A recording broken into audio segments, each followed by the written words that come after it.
इंसानियत अभी जिंदा है। वासी ट्रेन हादसे में स्टेशन पे खड़े लोग बने देवदूत।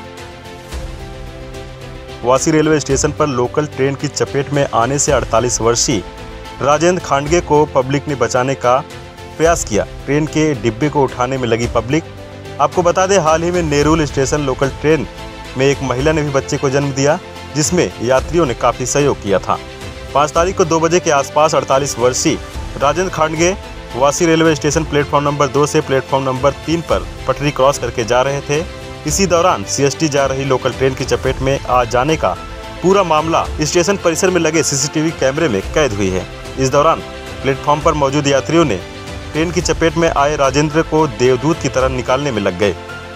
इसके बाद मौके पर रेलवे पुलिस भी घटनास्थल पर पहुंची और घायल राजेंद्र को निकालने के बाद जेजे हॉस्पिटल भेज दिया गया। इस बारे में अधिक जानकारी senior police inspector Sambhaji Katare ने दी है। 4/5/2024 सोमवारच्या दिवशी 14:40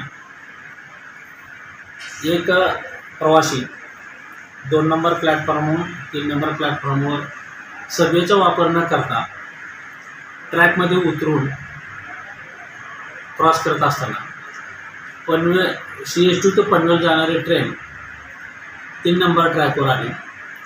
त्या ट्रॅकवर हा जो समोरचा प्रवासी उतरलेला होता, त्या प्रवाशाला पाहून मोटरमॅनने हॉर्न वाजवला, इशारा केला हॉर्न वाजवून, तरी तो इसम ट्रेनच्या वेगाच्या अगोदर प्लॅटफॉर्मवर चढू शकला नाही आणि स्वतःचा बचाव खाली थांबून किंवा बसून हे करू शकला नाही, म्हणून तो ट्रेनच्या आणि प्लॅटफॉर्मच्या मध्ये सापडला आणि एक थोड्या अंतरावर तो पुढं घासत आला।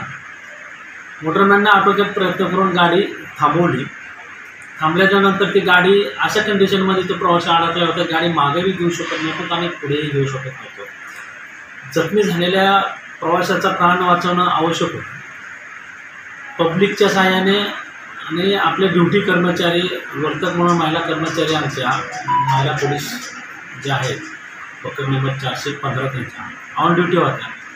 हॉर्न वाजवल्यामुळं इशाऱ्यामुळं आपल्याला हॉर्नचे प्रकार माहिती, त्यामुळे ते धावत त्या ठिकाणी गेलो। त्या ट्रेनच्या ऑफिस स्टाफमधला जेवढा स्टाफ होता तो देखील स्टाफ घटनास्थळी गेला आणि त्या जखमी झालेल्या इस्माला सुखरूपरित्या पब्लिकच्या आणि आपल्या पोलिसांच्या मदतीने त्याला काढून वाशी मनापा हॉस्पिटल येथे तात्काळ दाखल केले होते औषधोपचारासाठी आणि त्यानंतर वाशी मनापा येथे प्राथमिक त्यांनी उपचार केले आणि पुढील उपचाराकरता जेजे हॉस्पिटल येथे त्यांना दाखल करण्यात आलेले आहे। सदरचे इसम हा कोपरखंड येथे राहणार आहे, त्याची पत्नी आहे तिथं।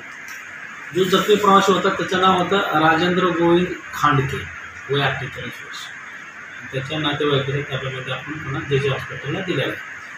परंतु अशी कुठलीही रेल्वेमध्ये घटना जखमीच्या बाबतीत घडते त्यावेळेस आपली रेल्वे GRP आपले जे पोलीस असतील ते त्यांना पटकन हॉस्पिटलला घेऊन जाणं, औषधोपचार होणं आणि औषधोपचार चालू झाल्याच्या नंतर नातेवाईक आल्याच्यानंतर नातेवाईकाला त्यांच्याकडे रेफर केलं जातं।